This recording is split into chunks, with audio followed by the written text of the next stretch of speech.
Welcome to steno dictation. अगर आप हमारे चैनल पर नए हैं तो हमारे चैनल को सब्सक्राइब करें और बेल आइकन ज़रूर दबाएं। डिक्टेशन 5 सेकंड बाद शुरू होगा।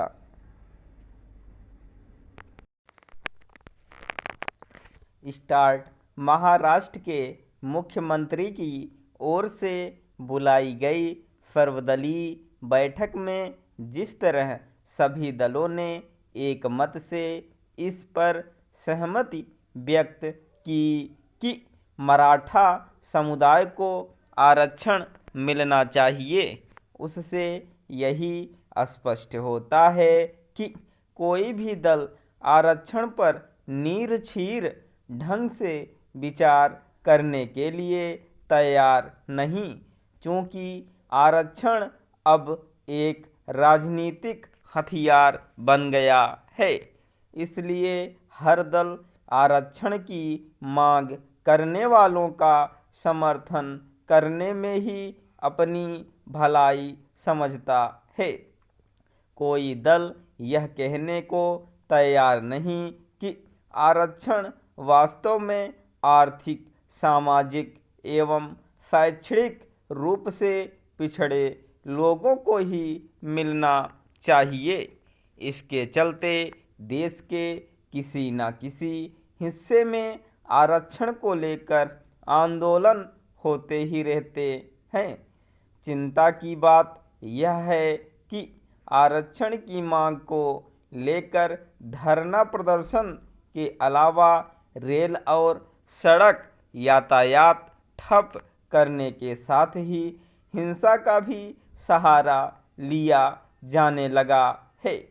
महाराष्ट्र में आरक्षण की मांग को लेकर आंदोलित मराठाओं के प्रदर्शन ने इतना अधिक उग्र रूप धारण किया कि कुछ शहरों में इंटरनेट सेवा बाधित करनी पड़ी। आरक्षण मांग रहे लोगों ने हिंसा का सहारा लेते हुए वाहनों में तोड़फोड़ करने के साथ नेताओं के घर आगजनी भी की। महाराष्ट्र के सभी दलों ने मराठा समुदाय को ओबीसी आरक्षण देने की हामी तो भर दी, लेकिन इसकी अनदेखी नहीं की जा सकती कि पिछली सरकार की ओर से इस समुदाय को आरक्षण देने के फैसले को सुप्रीम कोर्ट असंवैधानिक करार दे चुका है, क्योंकि आरक्षण सीमा 50% से अधिक हो गई थी। मराठा नेता अपने समस्त समुदाय के लिए आरक्षण मांग रहे हैं। वे अपनी समुदाय की केवल कुणबी उपजाति को संरक्षण के दायरे में लाने की पहल से संतुष्ट नहीं।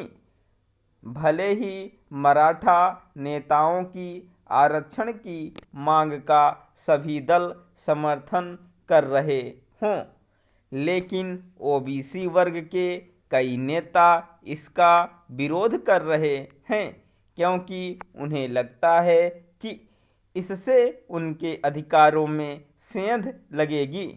फिलहाल यह कहना कठिन है कि महाराष्ट्र सरकार मराठा समुदाय को ओबीसी आरक्षण के दायरे में ला सकेगी या नहीं, लेकिन एक ऐसे समय जब सरकारी नौकरियां घट रही हैं, तब आरक्षण की नित नई मांगों का कोई विशेष औचित्य नहीं।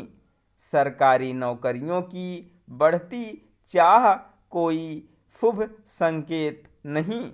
आरक्षण आर्थिक एवं सामाजिक रूप से पिछड़े वर्गों के उत्थान और उन्हें मुख्यधारा में लाने का उपाय है, लेकिन अब उसे सरकारी नौकरी पाने का जरिया मान लिया गया है।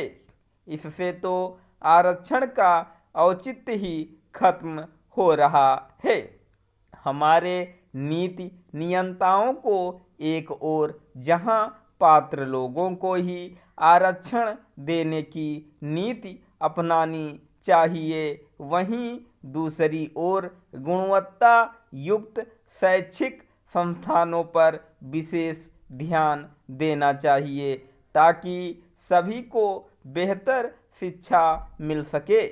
अच्छी शिक्षा अच्छे भविष्य की कुंजी है। यह ध्यान रहे कि आरक्षण की बढ़ती मांगों का एक बड़ा कारण गुणवत्ता वाले शिक्षा संस्थानों की कमी है। स्टॉप।